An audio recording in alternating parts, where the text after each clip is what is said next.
عزتمن مسلمانان ورونو د سیرت سلسله چلی دا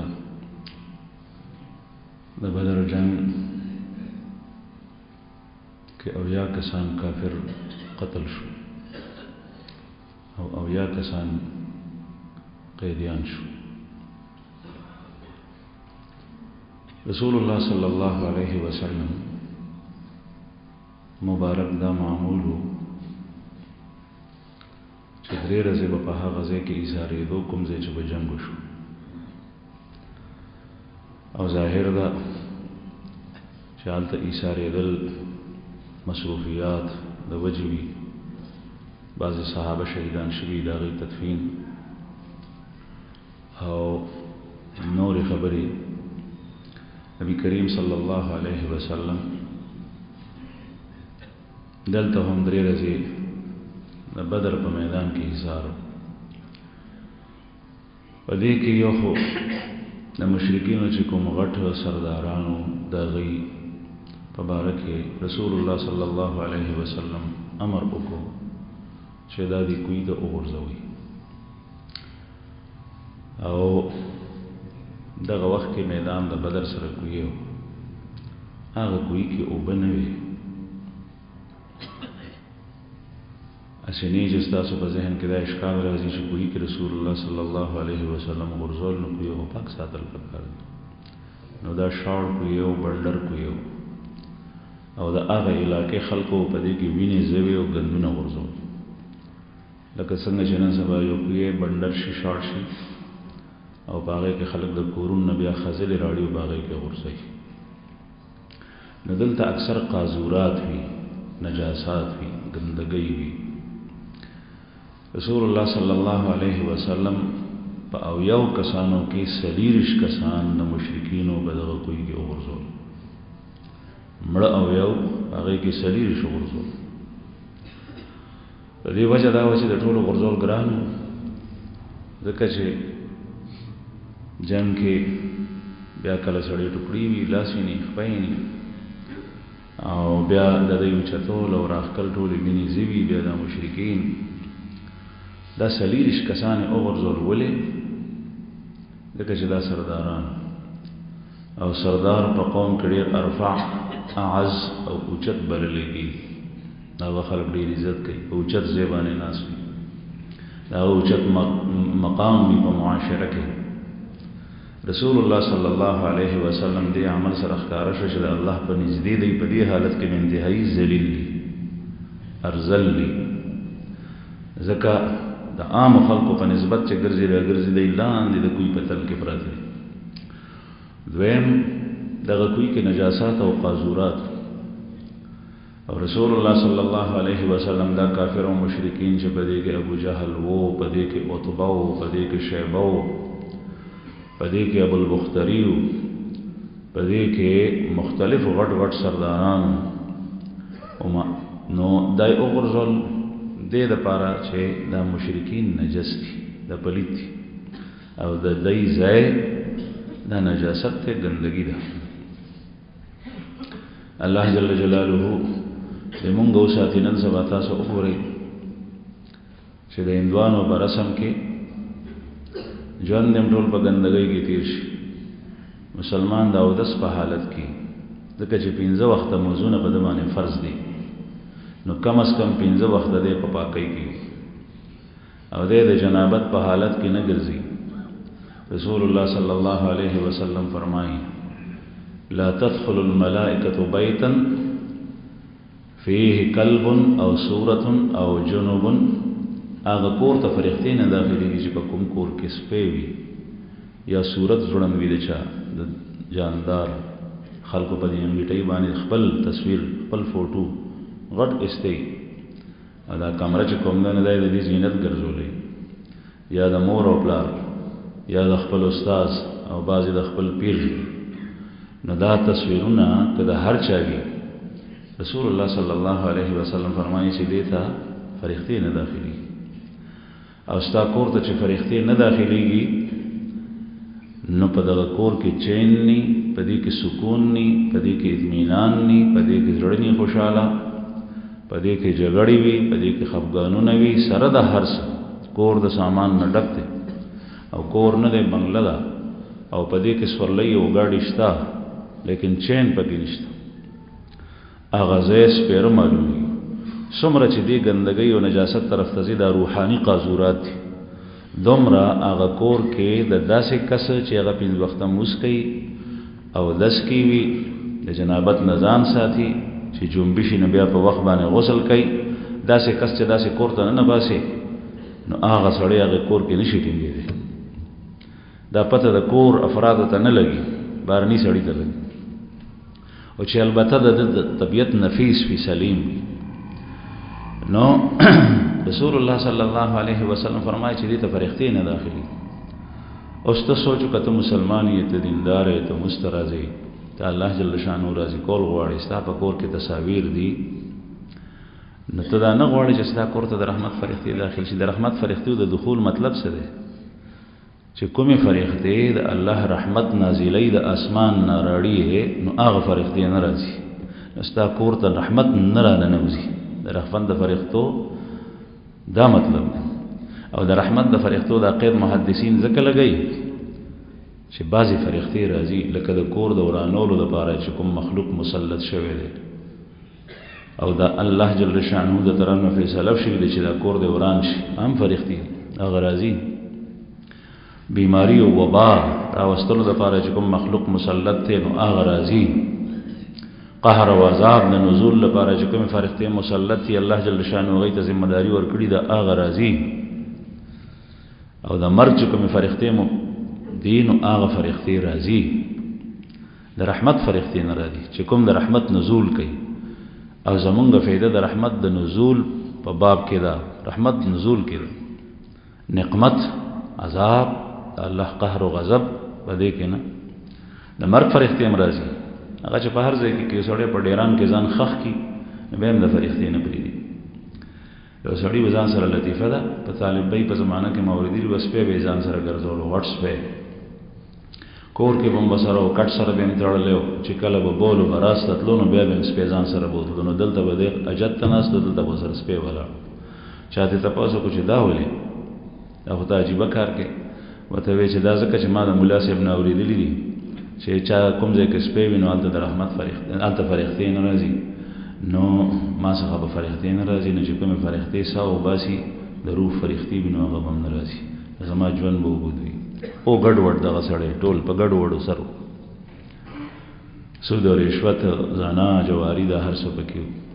نو هغه کوم کس چې تاسو کړه وغړي ظریف او تبو خيار سړی هغه ته وای چې د سپې خو د امریکا نه یو ځل ویچو وی کومې فرښتې چې د سپې روح قبض کوي هغه واستام قبض کوي نو بهر حال مشرکین نجس دي انما المشركون نجس فلا يقرب المسجد الحرام بعد عامهم هذا آج کے بعد اس سال کے بعد یہ مشرک مسجد حرام کے قریب بھی نہ آئے اس لیے کہ یہ نجس ہے پلید ہے یو خداغی ظاہری نجاست ہے یو داغی باطنی نجاست ہے دلتا باطنی نجاست مراد ہے ظاہری صورت کے مشرکین نجس گرزی او کده ځان صفام کی نو د باطینه نجاست نوزی ترسو پورې چې د لا اله الا الله محمد رسول الله د شهادت لیدل کړي ځکه چې د هر یو سیس د پاکیت او د تطهیر طریقه جدا جدا زر چې خلق صفا کوي کوټ تل لري کوي زرګر زر په خپل بټۍ کې واچي او بنئ ورپسې وਹੀ نشي غینا غن ویلی شي خالص زر پاتې شنو دا پاک شو دا زر په دې باندې نه صفا کیږي په صابون باندې ځکه چې دې کې دنه ملاوت دي په صابون باندې کپڑا صفا کیږي بدن په صفا کیږي او چې کله زمکا پلیت شو د بهر مثلا چرته سپی متیازي کړوي یا بل یو شی به تر شي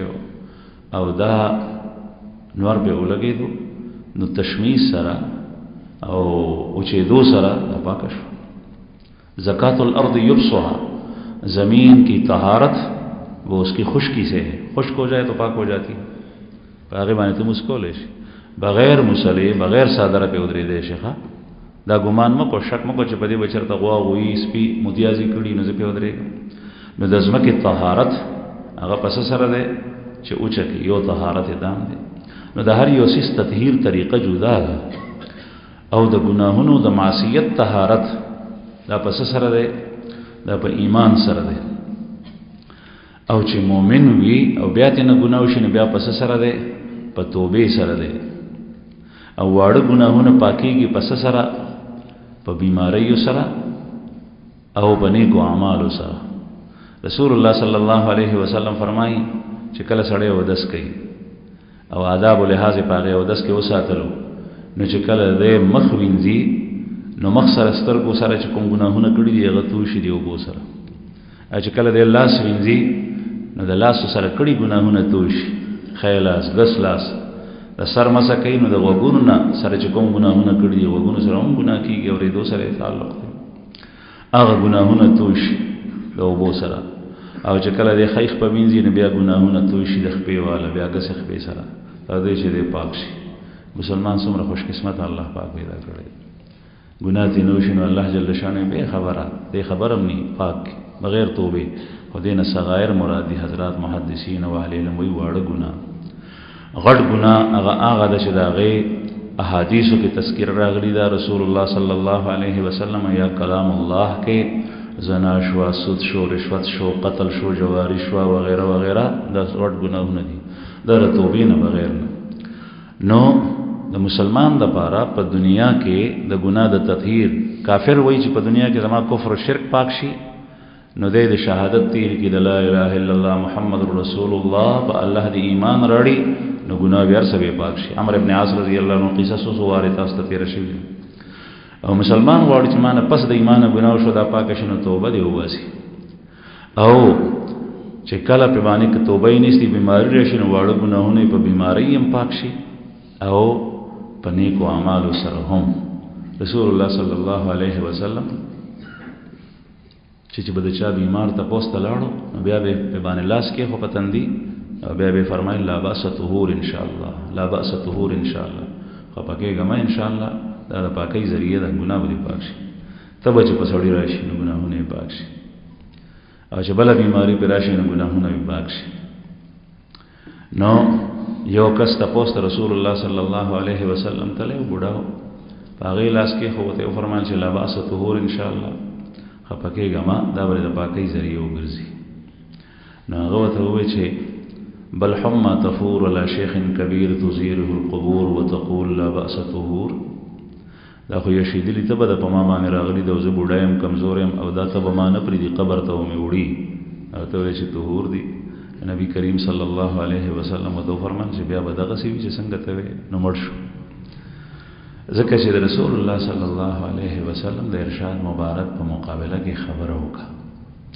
د یاد ساتي د خو پیغمبر صلی الله علیه وسلم اوس خو هغه مونږ نه وینو دنیا کې په دې وخت کې اوس په دنیایي ژوندۍ کې موجود نه دي لیکن دغه احادیث تا چې چاته د رسول الله صلی الله علیه وسلم حدیث مبارک بیان شي نو پاره باندې فورن عمل کو او چې عمل مې بنشي کوله نو پزړه کې او په جواب باندې ګوره بد خیال یا بد لفظ د غیب مبارک مراړه کله راړو نو بعضی حالات دي چې پاره کې د سړی ایمان سلب شي دا سیده لکه ته خبره کې او ستا خبره چې کوم دی نو بل کس ماته کې پنی مګي نو ته په خبره کې یو کنه نو چې کله رسول الله صلی الله علیه وسلم حدیث مبارک بیانېږي نو دغه وخت کې بداغه په مقابله کې خپل قول نه بیانې امام ابو یوسف رحمه الله د رسول الله د امام ابو حنیفه رحمه الله شاګرد مشر شاګرد او قاضی القضات ته چیف جسټس د ټولو قاضیانو مشر په خپل وخت کې د په وړاندې په مجلس کې حدیث مبارک بیانېدو چې حضرت انس رضی الله عنه فرمایي کان النبي صلی الله علیه وسلم يحب الضباء پیغمبر علیه الصلاۃ والسلام وکدو ډیر خو په مجلس کې عام مجلس کې دا حدیث چا بیان امام ابو یوسف رحمه الله ناس ته نیو سړی وای والله انا لا احب زما خو نه دی خوښ کدو زما کدو نه دی خوښ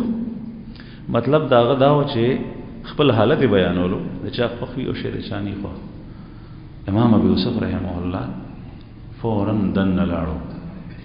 ځکه چې دغه وخت کې قاضي دی هغه زمانه کې ټوپک تماچا نه و تورې روچته کا او هغه تورې د دې سړی په سر داسې ونی و تی کې نه رېستی و بربنده توره نن سبا داسې ده لکه ستا په ټوپک کې دنه ګولۍ پرتی وي او ته ټوپک چاته اونې سي او لاک په باندې نه لګېدلی اخلاصي نو بس دغه وخت کې په ماشه باندې ګوته راښکلې ډسته کېږي نو دا یې په سر ورته ونیوه ورته فرمایي چې جدد ایمانک و الا قتلتک اپنے ایمان کی تجدید کر ورنہ میں تمہیں قتل کرتا ہوں دا خپل ایمان تازه کا غنی وجنم دی خپل ایمان تازه کا غنی وجنم دی هغه څه کړیو صرف او صرف خپل حالت بیان کړو چې زما کدونه دی خدا د رسول الله صلی الله علیه وسلم د حدیث مبارک په مقابله کې وا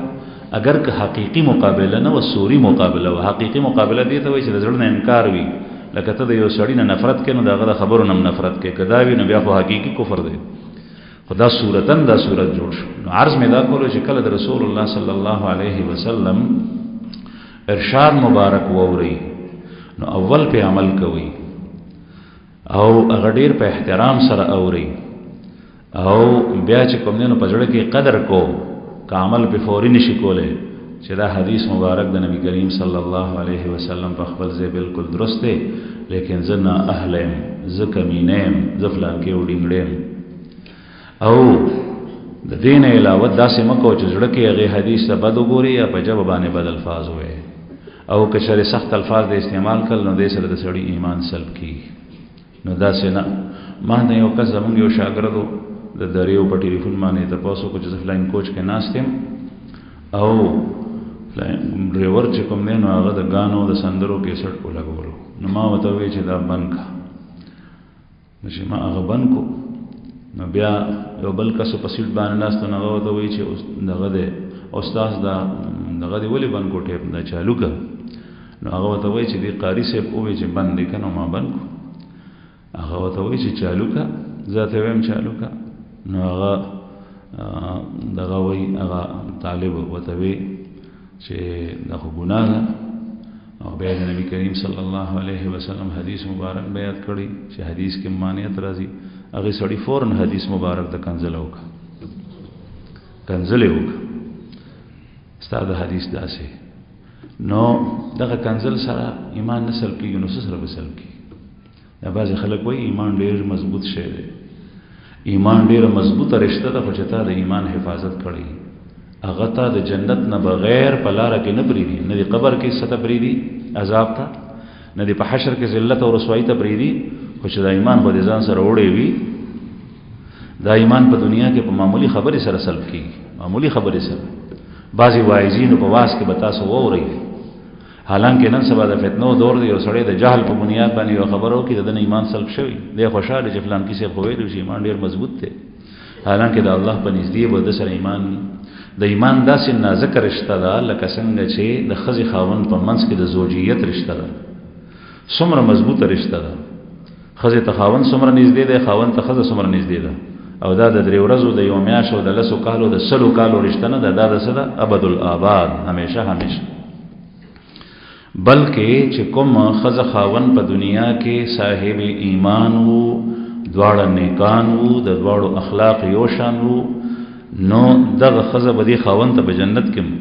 الله جل شانه ورکي دا دومره مضبوطه رشتہ ده لیکن تاسو ته پته نه نازک څومره ده چې په سکندونو کې دا رشتہ ماتيږي نو د ایمان په باره کې احتیاط نکاره اشتل پکار دي نو بهر حال عرض مې دا کولو چې رسول الله صلی الله علیه وسلم دغه مشرکین د بدر په کوی کې اورزول ویا کسان دا نجسو نو ځکه یې نجس شو پلید ځای کې اورزول دا کفر نجاست ده دا شرک نجس ده دا گناه و معصیت نجس ده دا رشوت دا سود دا زنا دا اغلا دا بدنظری دا نامحرم سره خبرې کول دا ډور نجاسات دي بعضی واړو بعضی غټ او دغه سړی په نجاسات او قاذوراتو کې ولاړ دی او کپڑے په تنګړی سنډي سبا کوي او غیر چا په ټول د قاذورات ډېرې دی باغې کې ولاړ دی ګناهونو کې مبتلا دی ځکه رسول الله صلی الله علیه وسلم فرمایي رب کاسیت فی الدنیا عاریت فی الآخرہ، بہت ساری ایسی عورتیں جو دنیا میں اپنے آپ کو باپردہ سمجھتی ہیں، چھپی ہوئی سمجھتی ہے، ڈھکی ہوئی سمجھتی ہیں، پوشیدہ سمجھتی ہیں، وہ اللہ کے ہاں ننگی ہے. دا به وایي چې زه پټم او دا د الله جل شانه په نږدې باندې دا بربنډه ده، کپړې یې چولی، سارې بربنډ وي، جامې داسې وي چې چست د بدن سره نښتي، یا کپړې نری وي، د سړو سره اختلاط.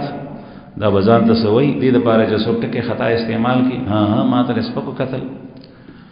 نو دې ښځې ته الله جل شانه هغه عزت نه دی ورکړی چې کوم رسول الله صلی الله علیه وسلم په خپله زمانو کې ورکړی، تر اوسه پورې هغه را روان دی. دا خو شیشکه ده. دا هغه ښځې دپاره دی چې هغه خپل ښځوالی خو ثابت کړي، او ښځوالی د ښځې ثابتېږي په حیا سره، په پردې سره، په سر پټولو سره، په مخ پټولو سره، د بورقې او د پړونې په استعمال سره، د کور نه بغیر ضرورته بهر نه وتو سره. نو بهرحال عرض مې دا کولو چې رسول الله صلی الله علیه وسلم دغه قاذورات هلته وغورځول. یو سردار په دې کې امیه ابن خلف چې تاسو ته تذکره مې مخکې راغلي وه، دی بهر پاتې شو. دی ځکه چې د بدن ډېر غټ و پړسېدلی و، نو هغې سره ټوکړي ټوکړي شوی و، نو بیا د ده راښکله و هلته غورځول ګران و. نو رسول الله صلی الله علیه وسلم وفرمایل چې په ده باندې په دغه ځای کې خاوره واچوئ، او دا خاوره چې پې اچوله چې تعفن او ګندګي او قاذورات یې خلکو ته ونه رسېږي. ځکه چې تعفن ښه شی دی. نو چاته اذیت ورکول، چاته اذیت ورکول، د جومات او د مدرسې په خوا کې د چرګو فارم جوړول، دا بدبویي، دا ښه نه ده. دې سره خلکو ته اذیت او تکلیف رسېږي. کور کې چې مسلمان ته رسي نو دا ښه نه ده، بیا چې مدرسې او د جومات ته رسي نو بعضې خلک په جومات او په مدرسه کې سرمایه لګوي، دا خوش قسمته وي. او بعضې خلک چې کوم دی نو د جومات سره او د مدرسې سره خوا کې تعفن او بدبویي جوړ کړي، دا بدقسمته انسان وي. د ده د لاسو نه خیر الله جل شانه خوښ نه دی، نو ده ته یې دا دغه ورکړی دی. نو بهرحال پیغمبر علیه الصلاة والسلام دا خلق پټ کړ. او اوس هم دغه حکم دی چې کله ستا په معاشره کې یو کافر مړ شي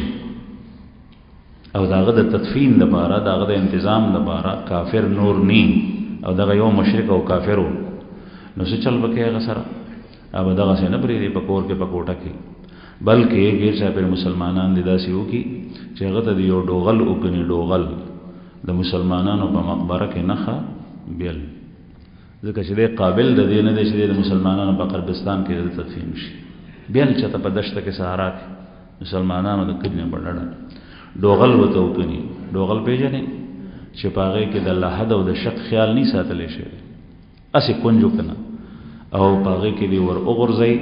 او په د پاسه دې په خاوره واچوي. نه به غسل ورکوي، نه به ورته کفن ورکوي، دغه کپړو کې نه به لمونځ د جنازې کوي. مسلمان څومره ښکلی ترتیب دی، الله جل شانه څومره اعزاز ورکړی دی چې کله دې مړ شي، وفات شي، نو غسل یې وشي. زنانه ته زنانه غسل ورکوي، نارینه ته نارینه غسل ورکوي، پاکې کي، بیا د هغې نه پس پاکې او صفا کپړې د کفن په شکل کې ورته واچوي. بیا چې کوم دی نو عطر، رسول الله صلی الله علیه وسلم فرمایي چې کله تاسو عطر مړی ته دغه ورکوئ، لوګی د لوبان د عودو، نو وتر ورکوئ.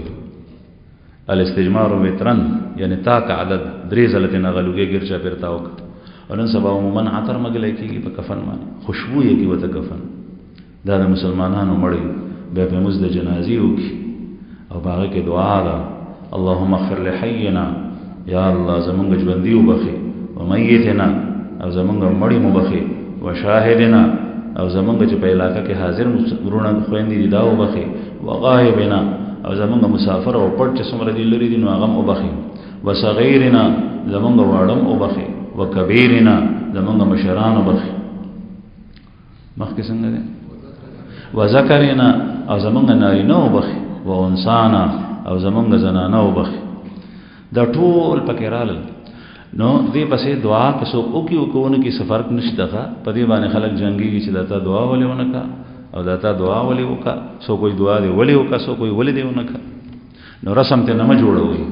بلکې دا دعا په جنازه کې اغوستې شوه. دا څومره جامع دعا ده، تاسو وګورئ. بهرحال په دې اعزاز سره دی بیا بوتلی شي قبر کې څومره ښکلي انداز سره. او رسول الله صلی الله علیه وسلم یو حدیث مبارک کې راځي چې لحد زمونږ دپاره دی او شق دا د نورو خلکو لپاره دی او لحد چې کوم دی نو هغه ډړې ته چې په اړخ کې کوم کنستې شوي هغې ته لحد وایي بغل القبر بعضې خلک ورته وایي او شق چې په منځ کې کنستې شوي هغې ته وایي نن سبا اکثر خلک د سهولت لپاره زر زر شق وکني نو لحد بهتر دی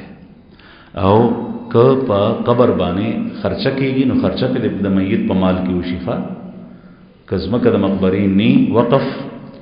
نو د ده په مال د قبر ځمکه واغشتی شي د قبر دپاره که ګورکندې نی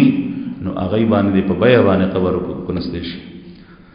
دغسې نور د غسل د تدفین مسائل خو زمونږ دې معاشره کې الحمدلله ثم الحمدلله د خلق تکړه دي په معاشره کې غسل ورکول والا خپل افراد وي په دې ښار کې کله کله داسې ضرورت پیښي لیکن په دیهاتو کې مونږ نه لیدلي دي چې تر اوسه پورې مونږ چې د مړي ته غسل په بیه ورکړی البته کفن په بیه راغوستی شي بیا قبر چې کوم دی نو وقف ځمکې دي بیا تدفین دی دا دومره اعزاز سره لیکن د کافر او مشرک لپاره حکم دا دی چې هغه په ډوغل کې نه باسي او خاور پې واچي او دا دې لپاره چې تعفن او بدبویي او دا هغه نه چې سوړ وږم کوم راوچتېږي اسخان هغې سره خلک متاثر نشي رسول الله صلی الله علیه وسلم دا خلک دلته دغسې وغورځول 40 کسان سرداران په کوهي کې نورې بهر اخوارې خوا او ټول 80 کسان چې کوم دي نو دا د مشرکینو قتل شوي نبی کریم صلی الله علیه وسلم په درېیمه ورځ باندې چې څنګه معمول مبارکو امر وکړو چې ما ته سورلۍ تیاره کړي نو رسول الله صلی الله علیه وسلم په سورلۍ باندې کجاوه واچولی شوه تیاره شوه د صحابو خیال دا چې پیغمبر علیه الصلاة والسلام اوس په سورلۍ باندې سورېږي نبی کریم صلی الله علیه وسلم تیار له سورلۍ پرېښوه داسې مخکې لاړو صحابه وایي چې مونږ دا خیال کولو چې پیغمبر علیه السلام ته به د اودسماتي ضرورت وي لیکن پیغمبر علیه السلام اودسماتي ته چېرته کېنناستو بلکې هماغه کوهي څخه ودرېدو چې کوم کوهي کې دا کافر غورځولي درود شریف ووایي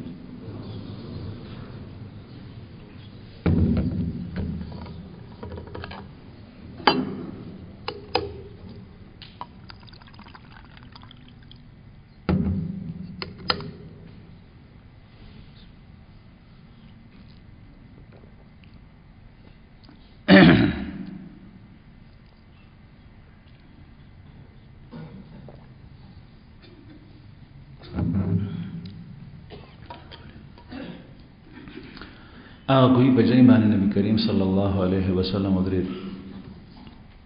صحابه کرام ورسره دي او دغه درنګو سره خطاب کوي دغه درنګو سره خطاب کوي او فرمایي چې مونږ خو الله جل شانو چې مونږ سره کومه وعده کړې وه هغه مونږ ومونده آیا تاسو سره چې الله وعده کړي هغه تاسو ومونده مونږ هغه وعده ومونده مطلب دا چې الله پاک د مؤمنانو سره د نصرت وعده کړي ده د فتح او د بری وعده کړي ده او الله جل شانه 313 کسانو ته بری ورکو بچا باندې په کافر او مشرکین باندې چې زر کسان مونږ خو مونږ تاسو سره وسلې وي مونږ سره نه وي او الله جل شانه در باندې مونږ بریالي کو تاسو هم هغه وعده ومونته یعنی د عذاب په شکل کې د خدای د ناراضتیا په شکل کې دې نه معلومیږي چې سړی مړ شي نو دغه وخت نه قبر عذاب شروع شي که چېرې قبر کې عذاب نه وي نو رسول الله صلی الله علیه وسلم به هغې سره خطاب نه کولی نن سبا بعضې خلک شته قبر عذاب نه مني دا معتزله وو هغوی وایي چې په قبر کې عذاب نشته قبر عذاب د دنیا نه سخت دی خو د آخرت په مقابله کې نرم دی آخرت کې چې دا کافر او مشرکین پاسي چې دوی به عذاب په قبر کې څکلی وي خوړلی وي دوی به وایي چې دا خو داسې و چې لکه یو شپه دوه شپې مونږ پاتې شو د قبر هغه عذاب ورته د آخرت په مقابله کې هیڅ هم نه ښکاري نو رسول الله صلی الله علیه وسلم دا خبرې وکړي بعضې روایاتو کې راځي چې پیغمبر علیه الصلاة والسلام مزید خبرې وکړي چې ګوره زه امین ومه زه د الله پیغمبرم خلکو زه ومنلم په ما ایمان راړو تاسو زما تکذیب وکړو تاسو زما قوم وایي ځکه چې دا د قریشو تاسو زه ونه منلم زه صادق ومه رښتینی ومه تاسو ما ته وایي ته کاذبې دروغجنې زه امینم امانتدارم تاسو ما ته وایي چې نه ته داسې نه نو آیا تاسو الله جل شانو چې تاسو سره د قرآن پاک په ذریعه زما په ذریعه کوم وعده کړي هغه تاسو وسکړ نو حضرت عمر رضی الله عنه رسول الله صلی الله علیه وسلم ته فرمایي چې یا رسول الله ته خو مړو سره خبرې کې مړو سره خبرې کې آیا دی اوري؟ پیغمبر علیه الصلاۃ والسلام وته قسمیه او فرمایل چې ستانه زیات اوري خو جواب نشي راکولی، ستانه زیات اوري ستاسو نه خو جواب نشي راکولی. نو دینه معلومه شو چې اجمالاً مړی اوریدل کوي. اوس په دې کې جګړې ته ضرورت نشته چې ټولې خبرې اوري که لږې اوري که بالکل نه اوري. بس رسول الله صلی الله علیه وسلم په احادیثو کې چې څه راځي بعضې مسائل په هغه ځای باندې پرېښول پکار دي، ځکه چې په ورځ د قیامت باندې تا نه دا تپوس نشته چې مړی اوري که نه اوري. تا نه به دا تپوس وي چې تا ته ما زندګي در کړې وه، تا هغه په څه کې صرف کړه؟ تا ته ما صحت در کړی و، تا په صحت په څه کې صرف کړه؟ تا ته ما مال در کړی و، تا هغه مال څنګه ګټلی او څنګه دې خرج کړه؟ دا تپوسونه به کېږي او دا تپوسونه به نه کېږي، ځکه د دې مسایلو باندې بحث دا لیاني. بعضې خلک عمرونه طالبان علما په دې کې صرف کړي، د الله جل شانه د دین د خدمت ډېرې لارې، ډېر ضروریات وي، ډېر اهم مسائل وي، هغه رستو پاتې کړي او په دې کې نښتي په دې فروعي مسایلو کې، ځکه په امت کې انتشار دی، دی مني او دی نه مني، دی دا کوي او دی دا کوي، دی جنازې پسې دعا کوي او دی نه کوي. نو جنازې پسې که دعا ونه شوه نو دعا په جنازه کې شوې ده، او که چا وکړه څوک کوي نو ته یې چې نه کوې نو مې کوه، خو را روان شه جګړه مه جوړ. دا د جګړې ځای نه دی، ځکه چې په چا باندې غم دی، صدمه ده. عموماً بعضې ځایونو کې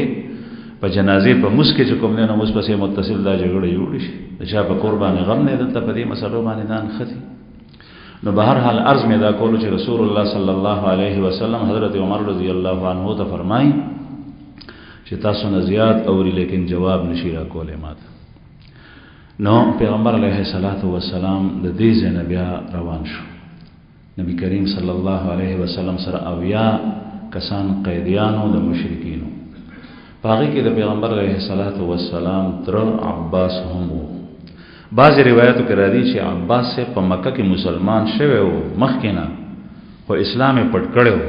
د څه وجوهاتو په بنیاد باندې، او د مشرکینو سره و. نو چونکې اسلام یې څرګند نو هغوی وایي دا زموږ ملګری دی او غټو کسانو کې او رؤساو کې، نو ځکه یې ځان سره په بدر کې را روان کړ. نو دی د مشرکینو په تپه کې ولاړو او رشته کې د رسول الله صلی الله علیه وسلم تر دی هم په قیدیانو کې. نبی کریم صلی الله علیه وسلم چې کله د مدینې منورې ته رالو نو چې د قیدیانو کوم په لار باندې پیغمبر علیه الصلاۃ والسلام یو دوه کسان قتل کړي په دې قیدیانو کې، نضر ابن حارث او عقبه ابن ابي معيط. د مقام الصفرا سره قتل کړي او د روحانه چې را روان شي نو مدینې منورې طرف ته مقام صفرا راځي، او روحانه سبا مشهور ځای د مدینې او د بدر ترمنځ ده، تاسو ته مخکې تذکره شوي.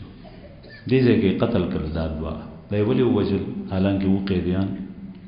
دی په دې بنیاد قتل کړل چې دا ګستاخ دی به رسول الله صلی الله علیه وسلم ته کنځلې او سپکې او بدرې دی. دې کې دا نضر ابن حارث چې و د ده په باره کې قرآن کریم کې الله جل شانه آیت نازل کړی، مفسرین وایي دا د په باره کې دی او حکم عام دی. ومن الناس من یشتری لهو الحدیث لیضل عن سبیل اللہ.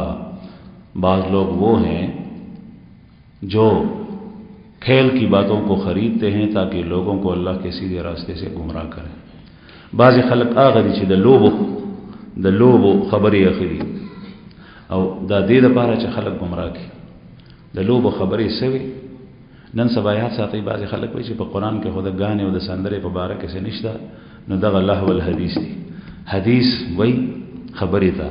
او لهو وی لغوه فضل بیکار خبرې. نو لهو الحدیث دینه مراد ټي وي او دا نن سبا چې څومره ګندونه دي که یو سړی موبایل په دې خیال اخلي چې زه پکې تصاویر او زه پکې ګانې بجانې اورم نو دا لهو الحدیث دی، مسلسل ګناه ده. دا کیبلې او په دې نټ باندې دا لغویات اورېدل دا ټول په لهو الحدیث کې شامل دي. یو زمانه کې بس تاسو یادي چې هغه زمانه کې به ډمې ګډېدې او ډمان به خلکو راوستل، دوپړې وې غاړې ته اچولې وې، هغوی به څه ټپې مپې اوس خبرې کولې. دا لهو الحدیث دي. اوس نن سبا د الکترونیکس چې څومره آلات دي دې څیزونو اسانه کړل. هر څه په یو کوټه کې 3 کسان دي، 3 واړه کسان بیل بیل لهو الحدیث کې لګیا دي او فضول په ګناه کې مبتلا دي. نو دې نضر ابن حارث د فارس نه هلته نه چې کوم نه څه کتابونه د اشعار راوړي او په هغې کې زړې کیسې وي او اشعارو پکې هغې راوړي او دلته یې ډمې ساتلی وي او هغې به چې کوم دی نو هغه اشعار وي او مجلس به یې د شرابو ګرم کړی و دې نظر ابن حارث او دې مجلس کې به نبی کریم صلی الله علیه وسلم پسې سپکم وي وی چې دا اسلام خو تاسو ته وایي چې موضوع کا دا او کا دا او کا دا ټول تکلیفونه دي دا راشي یا شی ځای دی وګورئ څنګه مزیدار شراب دي داسې دي داسې دي نو دې د دې ګستاخۍ په بنیاد باندې رسول الله صلی الله علیه وسلم قتل کو ځکه چې یو د پیغمبر علیه السلام سره جنګېدل دي او کفر باندې ودرېدل دي دا پیغمبر علیه السلام برداشت کړي دي هغه سړی نه دی وجلی او یو د رسول الله صلی الله علیه وسلم په نبوت باندې نکیر کولی نبوت ته خبر رسول الله په الله باندې اعتراض دی نو الله جل شانه باندې اعتراض هغه الله جل جلاله نه برداشت کړي خدای پاک یو کس ته اعزاز ورکړي دی ته هغه دغه بیزتی کې نو دا الله جل شانه باندې ته کوته اوچته نو الله پاک داسې کس نه پریږدي ځکه چې مخلوق د خدای ته خدای په خپل لاس جوړ کړي ته په خپل نه راغلی نو الله جل جلاله یا په خپل هغه وجنیه په حیوانات او وجنیه په انسانانو وجنی قتل کې چې د پرېخو قابل نه دی کله څومره وایي چې زه خسړې مسلمان یم کافر نه یم اوس کلمه وایم وایي دي او سزا یې دغه قتل دا ګستاخ دی رسول الله صلی الله علیه وسلم دویم عقبه ابن ابي معيط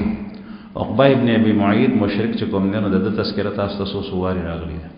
دا هغه کسو چې رسول الله صلی الله علیه وسلم باندې د سجدي په حالت کې د اوخي لري چولې او بشا او په لري کې هو غل غشان وي ګندګي وي سجدي په حالت کې د خانه کعبه سره متصل دا هغه کسو چې رسول الله صلی الله علیه وسلم ته په مخ مبارک باندې توکانی دوګلی دا هغه بدبخت انسانو چې رسول الله صلی الله علیه وسلم په مړی کې صادر واچولو او زور یې وته ورکول لکه پانسی چې سړی دور په مختلفو موقعو باندې د رسول الله صلی الله علیه وسلم بیزتی کړی دی بدبخت او د په خپل وجه دا کار وزکوم رسول الله صلی الله علیه وسلم د دې موزی او شاتم په باره کې امر کو چې قتل کینو دې قتل کو اول نظر قتل کو نظر ابن حارث د حضرت علی کرم الله وجهه بلا سو قتل شو او عقبه ابن ابي معيط د حضرت ثابت رضی الله عنه ساری صحابي بلا سو قتل شو دا دواړه په لار کې وجدل باقی قیدیان رسول الله صلی الله علیه وسلم مدینه منورې ته راوستل خو اوس دین اسلام ته ګورئ رسول الله صلی الله علیه وسلم چې چا سره کپڑے نه وي دي قیدیانو ته کپڑے ورکړي ځکه چې جنگ کې مړی کیږي نو کپڑے خو خود شلېږي تر حضرت عباس رضی الله عنه په هغه باندې داغه کپڑے کمیس نو دغه ټیم کې نو حضرت عباس رضی الله عنه ته کمیس واچولې شو او تاسو ما مخ کې ویلو چې په د باندې د چا کمیس نه برابرې دوی ډېر دنګ لړو مضبوط نو ابي ابن سلول عبد الله ابن ابي ابن سلول داغه کمیس چې راس المنافقین هغه به برابر شو نو هغه کمیس یې د تواچول او رسول الله صلی الله علیه وسلم د دې منافق دا بدله بیا ختمه کړی و په قبر کې و د کمیس خپل ور کړی دغه حضرت عباس رضی الله عنه رسول الله صلی الله علیه وسلم امر کو چې قیدیانو سره سلوک کوي قیدیانو سره سلوک کوي استوصوا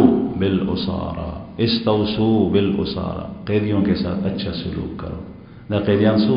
کافر دا قیدیان هغه خلق چې رسول الله صلی الله علیه وسلم ته دعوت ورکول نو خبره به وسره خپل پورې ومنل دا هغه خلق چې د نبی کریم صلی الله علیه وسلم په مقابله کې وجنګ دراوتل دا هغه خلق چې رسول الله صلی الله علیه وسلم غونې حسید خپل علاقې کور کلی وطن او خار نه بهر وېس رشتې ټولې ماته لیکن سره د دین نبی کریم صلی الله علیه وسلم د دې مبارک فرمای استوصوا بالاسارى د قیدیانو سره سلوک کوي دغه منظر نن سبا مونږ سوار له 100 کال پس په دې افغانستان کې ولیدو چې د طالبانو لاس ته کوم قیدی راشي نو هغه طالبانو ته اذیت او تکلیف نه دی ورکړي او چې د طالبانو قیدی مسلمان کوم دا غي لاس ته تللی دی دا غي اذیتونه سره د دې چې په میډیا باندې پابندي تاسو ولیدلی چې کوم قسم سلوک وسره غي کړی په وبو کې چې کوم نه سردن نکو او نیوي انسان سره ختم شي بیا پکې هغه مړکی او بزي خلک هر قسم اذیتونه ورکول سپی پر پر خل مختلف طریقې سره بیا ټول نه غټه مسله د انسان د بدن نه دغه د عزت بیا د عزت نه غټه مسله داغه چې کوم دی نو هغه سره د ایمان ده. انسان هر یو انسان ته خپل بدن ډیر خوب وي، خو مسلمان ته بیا عزت د ځان نه خوب وي، د ځان وجني خو کور ته پردې سړی نه پرېږدي چې د لور خور ته سپک ګوري. او بیا د عزت نه زیات خوب مؤمن ته هغه د ایمان دی. هغه عزت مې د بداو لګي خو چې ایمان بچ نه د دې قیادانو په مخه کې به قرآن پاک باندې به ګرځېدل سره د بوټانو. دا دې لپاره چې دا خلک چې کوم نه دی تعزیت ورکړي. او دلته په افغانستان کې دغه خلک چې نیولې دي نو دغه تاثیرات سره هغه تاسو وردلی سره د دې چې په دې باندې په میډیا باندې پابندي چې نه دا ونه نشر کوي ځکه چې د دې خیر او بیا د خلکو په ژوند کې د سره عقیدت پیدا شي. بعضی کسان پکې مسلمانان شوي دي د قید نه پس، بعضی زنانه هغه ته داسې خوراک ورکړي داسې ساتلې دي چې کلاس لګول خلا پرېدا چې قتل به وطن جسو په باندې مامور. نو دې دور کې داسې کسان چې نه دا خو فرښتې دي د دینه به نور سخی ځکه د الله جل جلاله نصرت تر اوسه پورې ورسره څومره کال وشول چې مسلسل روس ته دی کور کا سپېړه هغه لاړو به امریکای ته سپېړه ورکا هغه اوس روان دی ذلیله اوس ماشومان لګیا دغه د بسونو غاډي پکانو ني دا حالت ته ذلت او چغه ورپسې وباسي. دا د دې برکات دي چې یو سړی د رسول الله صلی الله علیه وسلم سنت باندې روان وي الله جل شانه مدد او نصرت دا غسر ده. پیغمبر علیه الصلاۃ والسلام فرمایي چې د قیدیانو سره ښه سلوک کوي. نو د قیدیانو حالت دا د استاد تاسو ګوري چې مصعب ابن عمیر نا غرور دی. مصعب ابن عمیر مسلمان صحابي دی جلیل القدر. دا غرور دی ابو عزیز ابن عمیر هغه فرمایي چې زکم انصاری کور ته اواله شوم صحابي ته د کافر وخه. مصعب ابن عمیر مسلمان دی، ابو عزیز دا کافر دی او دې چې کوم دی نو د کافرو په لخر کې مسلمانانو سره جنگ ته راغلی او دې قیدی شوی دی. نو رسول الله صلی الله علیه وسلم تقسیم کړل ته یو قیدی والا تداواله نو دا قیدیان وته وی چې وصیت وته کو چې دې سره به خیر کوي. نو صحابه په خپل ځان باندې دا قیدیان مقدم کړل. روټي به دې ته اول ورکه بیا به خپل خوړه کدا غینه و پاتې شو خو به خوړه که پاتې بنشون به خپل په وو په کجرو گزاره کوله. نن سبا زمون په کور کې په دې په خبر کې مالی دي اطاعت نوکران وي یو کسره سرکاري اطاعت نوکران وي او سوته وي د سروینټ وته وي او دا غي نوکرانو خبر نه لې داسې بیزتی کوي لکه چې د غلامانو د مریانو به هم په خوا داسې نه کیده. او کلم دغه سروینټ دا مسلمان وي د ځان سره په دسترخوان نه کوي پاتې خوراک چې کوم دی نو هغه ته ورکي. او دې صحابه اول مقدم کول دا کسان او بیا به پاتې خوراک دی خورو. نو دا ابو عزیز ابن عمیر د مصعب ابن عمیر رور چې کافر دی قیدی دی د مسلمان سره دی هغه انصاری به سره داسې سلوک کولو چې هغه انصاری او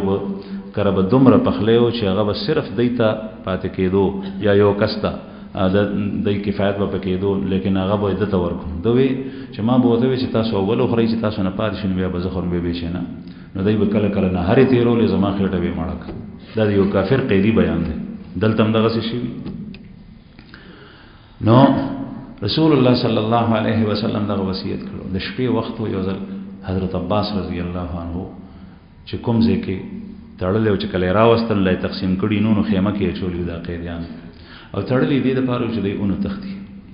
نو حضرت عباس رضی الله عنه आवाज نبی کریم صلی الله علیه وسلم د شپې اورید او فریاد.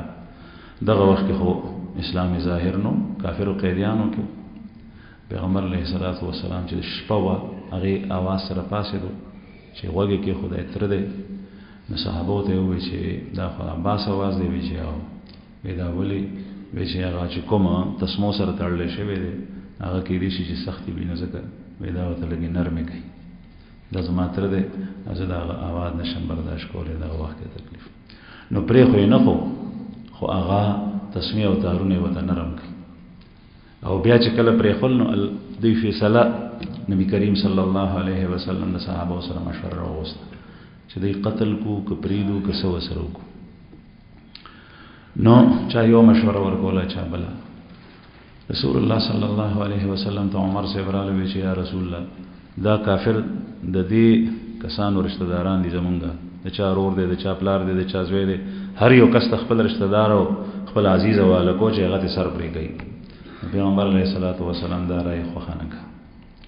نبی کریم صلی الله علیه وسلم بیا و فرمایل چې تاسو سره ایدا حضرت عمر رضی الله عنه بیا هم د غراي ورک سعد ابن معاذ رضی الله عنه هغه هم د غراي وا بعضی د نور حضرات هم واخذ اکثر حضرات راي دا و چې دا پرې خو دیش دا ابو بکر صدیق سے برای دا و چې یا رسول الله دا پرې دی همزه زموږ قبيله خلق ته خاندان د قوم او کې دې شې د سبا مسلمانان شي فدیه نه وصوله کوي بیا پرې دی. نو رسول الله صلی الله علیه وسلم په دغه مشوره عمل وکړو. دی باندې د قران پاک آیات نازل شول. الله جل شانه وحی نازل کا هغه کې دې ته اشاره وا چې دا چا دا راي ورکړي دا چې دې پرې خو دې شي دا خرای نه ده او دا چا چې دا راي ورکړي دا چې دې قتل شي دا راي پکارو. الله جل شانه رضا دې راي سره شامل حاله ما کان لنبی ان یکون له اسرا د نبی د شان سره دا نه خایږي چې داغه د پاره د قیدیان وي حتی یسخن فی الارض داغه د شان سره خدا خایږي چې د پزماکه کې ویني توي کی دغه وخت ځکه چې دې کافرو پته نورو کافرو ته ولګي عبرت به دیوال نو غي مسلمانان شي مسلمانانو مخه ته نه راځي. نو رسول الله صلی الله علیه وسلم بدمر خپاو جړلی ابو بکر صدیق سے مسره جړل عمر سے برال وی یا رسول الله ولی جاړي وی دا الله عذاب داسې نږدې ولکه د مخامخ ونه چي دا او د دینه کڅوک بچ کېدل نه فلان کې به بچي نور براګر شي وبکي هغه کسان یاد کړ چې چارای دا و چې قتل کوي. او رسول الله صلی الله علیه وسلم چې کوم مشوره د پرې خو ور کړی او هغه د رحم په بنیاد باندې واخا ترحم په بنیاد باندې بعضی کسانو دا مشوره چې ور کړی او د لالچ د پیسو په بنیاد باندې دا لالچ اگر چې ځان د پاره نو لیکن د پیسو د دنیا لالچ نو دا آیت کریمه وی مفسرین وی دا غیب مبارک او چې د چا په زړه کې د فدیه اراده وا نیتو ځکه چې دا مال له او ځکه الله پاک فرمایي تريدون عرض الدنيا والله يريد الاخره تاسو د دنیا مال او متاع دا خوخوي الله جل شانه هو اخرت خوخي تاسو ته پکار چې تاسو اخرت ته ترجیح ورکړئ. نو بهر حال دغه کسانو نبی کریم صلی الله علیه وسلم چون کې مشوره شي و نو فدیه دی واغشتا او چې چا سره پیسې نه وي نو هغه ته او چې تاسو ته لیکت پړد درځي د نورو جبو لیکنا پړنا نو دا زمونږ دي کسانو ته وخی. نو په دې کې حضرت زید بن ثابت رضی الله عنه چې کاتب وحی دی هغه د نور جبه زده کړی وي د دې کسانو نه زده کړی هغه زمانہ کې د ادارې نه وي د جبه زده کولو او چې چا سره سنشته دی نو هغه دغه سي پرې خل هغه دغه سي مفکر پرې خل ان شاء الله د دې اساره او د پرې خو سبازي واقعات چې کوم پاتې دي او بیا ذکر شي واخر دعوانا الحمدلله رب العالمین.